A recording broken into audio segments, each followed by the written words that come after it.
PDF 넣고 요약시키면 끝 아니냐고요? 요약은 내용을 줄여줄 뿐이고 형태는 안 줍니다. 아스키 코드는 메모장에서 바로 나오는 형태의 코드라고 보시면 되겠고, 데이터를 가지고 그래프까지 나가려고 하면은 코딩하기가 좀 어려울 수 있잖아요. 그래서 AI 채팅 창에서 바로 그려볼 수 있는 이 아스키 코드로 그려달라고 해보는 겁니다. 첫 번째 표 같은 경우에는 총 매출 기준으로 봤을 때 다른 항목들이 포함되어 있는 포함 관계의 상황인 거고요. 그리고 두 번째 표 같은 경우에는 같은 문서 다른 표라는 걸 제시를 하고, 보통은 맥락 설명을 하기도 하거든요. PDF 파일을 그냥 넣으면 다 요약되는 거 아닌가요? 하는데, 전 사실 AI로 요약된 PDF 파일이나 이런 내용들에서 데이터 부분이 필요하다라고 하면 데이터가 있는 표나 그래프는 꼭 직접 읽어봅니다. 어떻게 보면 되게 옛날 스타일의 방식일 수도 있지만 어쩔 수 없는 거죠. 우리가 데이터에 대해 관심을 가지고 있다면 전체적인 메시지를 가지기 전에 거기까지 가는 상황에서 어떤 데이터들을 거쳤는지 이런 부분들도 확인이 필요한 게 사실이잖아요.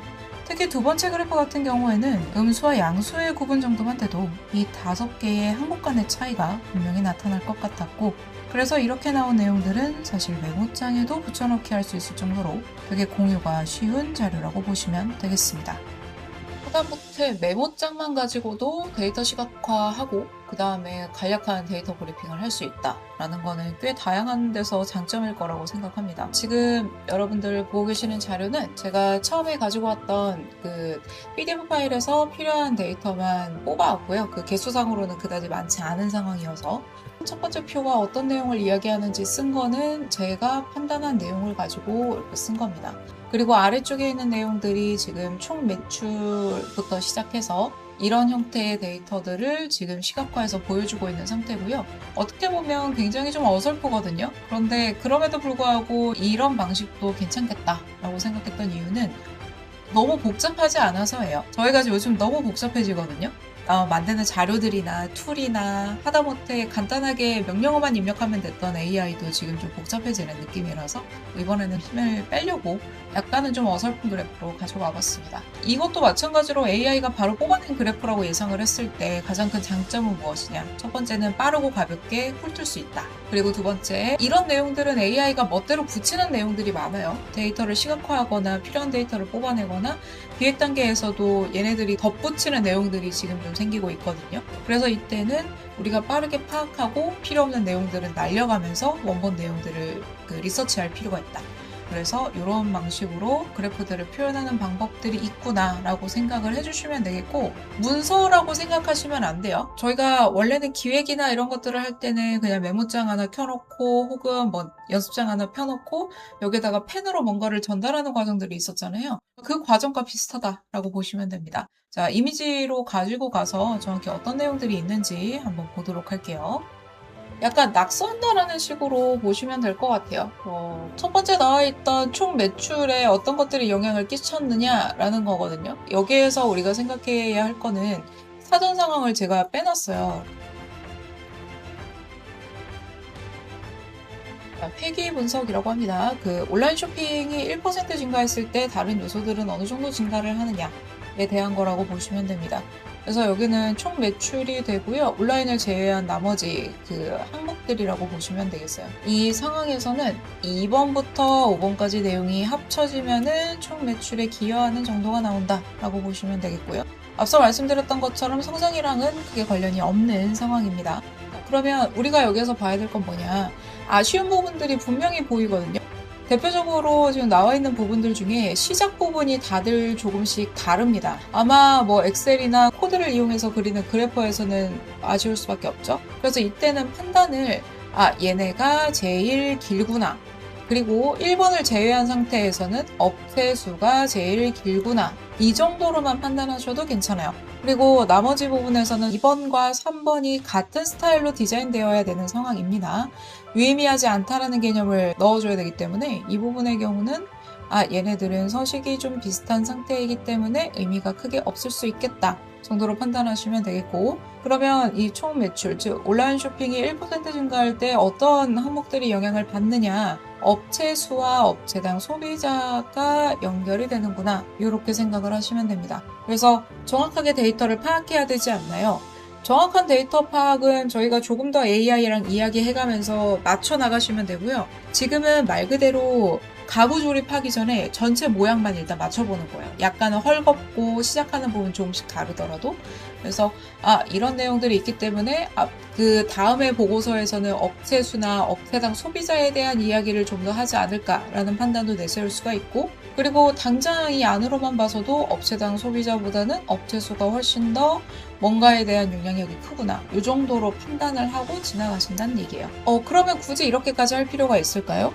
제 생각은 그래요. 표로 만들어져 있는 데이터를 파악하는 것보다는 좀 더 나은 방식이라고 생각합니다. 그래서 지금처럼 시작하는 지점이 아쉽게도 똑같지는 않았지만 서로 길이가 다른 막대들을 보면서 가장 기본적인 방식으로 데이터들을 파악한다 정도로 보시면 될 것 같아요. 자, 두 번째 표 한번 볼까요? 조금 더 스타일이 달라 보입니다. 자, 그런데 여기에서 보셔야 될 건 온라인 거래가 커짐으로 인해서 오프라인의 업체들에서는 어떤 영향이 끼쳐지느냐라고 보시면 될 것 같아요. 자, 여기에서 중점적으로 보셔야 될 부분은 사실은 0.00이라고 되어 있는 기본적인 그 기준이라고 보시면 되겠습니다. 그래서 실제로는 여기에다 맞춰져 있어야 돼요. 그런데 지금 이 정렬 방식은 요 사이에 띄어쓰기 개수나 이런 것들에 따라서 시작점이 다 달라지게 마련이거든요. 그러다 보니까 완벽하게 개체들을 맞추고 있지는 못합니다. 그래서 여기에서는 이렇게 한 줄에 놓여 있구나로 판단을 하시는 것보다는 이렇게도 한번 가볼까요? 대형마트의 경우에는 여기가 0.2구나. 그리고 SSM 같은 경우에는 보통 이제 마트랑 연결되어 있는 부분이라고 보는데 0.2 여기고요. 0.2 계속 바뀌는 거예요. 그래서 이런 방식으로 여기서부터가 0.2구나 라고 판단하시면 되고, 대형마트나 할인점, 슈퍼마켓 같은 경우에는 지금 음수로 표현이 되어 있습니다. 나머지는 0점 기준으로 봤을 때 오른쪽으로 옮겨가는 상황이잖아요. 그래서 여기에서는 얘네들은 지금 온라인 거래가 확대됨에도 불구하고 나머지들도 확장되고 있구나 라고 판단을 하시면 됩니다. 그래서 말씀드렸죠. 모든 데이터들을 속속들이 처음부터 알기 위해 무리하실 필요 없어요. 대신 여기 앞에 나와 있는 내용들, 그리고 그래프의 길이 같은 것들로 파악을 해서 대형마트를 봤을 때 이런 상황에서 위기라고 하는구나, 아니면 다른 항목들에서 상대적으로 의외로 판매량이 좀 높거나 성장해 가고 있구나, 특히나 편의점이나 기타 전문 유통업 같은 경우가 눈에 좀 많이 띄는데, 개인적으로 그렇게 눈에 띌 수밖에 없는 게 접근성이 굉장히 높잖아요. 네, 여기에서부터 우리가 가지고 있는 도메인 지식으로 상상 한번 해보는 거예요. 원본 KDI 보고서랑 관련된 영상 같은 것들을 보면 이런 이야기들을 하시거든요. 새로운 음식이나 이런 요리들을 해보기 위해서 주요 재료들은 인터넷이나 아니면 대형마트 통해서 구매를 한다고 하더라도 좀 작은 류 있잖아요. 하다못해 뭐 소금이라든지 아니면 양념류에 들어가는 거라든지 그런 것들은 가까운 편의점이나 유통업 쪽에서 사게 된다. 그러다 보니까 온라인의 그 증대가 무조건 오프라인을 받게 만드는 것과는 다르게 해석할 수 있다라는 거예요. 그래서 같이 어느 정도는 상생할 수 있는 관계라는 걸 보여주게 되는 거죠. 그래서 이 그래프나 이런 데이터들을 이해하기 위해서는 일단은 온라인이 상승하면 오프라인은 다운된다, 혹은 뭐 이렇게 생각하실 게 아니라 온라인이 상승되면 온라인이 채워줄 수 없는 부분의 오프라인 매장은 똑같이 성장할 수 있다라는 가능성입니다. 대신 온라인과 아마 거의 같은 포지션을 대형마트가 유지한다라고 그러면 요거는 마이너스로 갈 확률이 높겠구나까지 판단하실 수가 있어요. 그래서 일종의 메모장 이라고 보시면 돼요. 이건 구체적으로 보고서에 들어갈 내용까지는 아니지만 프로토타입이나 아니면 기획 단계에서 각자 어떤 항목들을 눈여겨봐야 되는지, 어떤 연관관계가 있는지 정도는 이렇게 간단한 그래프로도 판단을 할 수 있다는 얘기죠.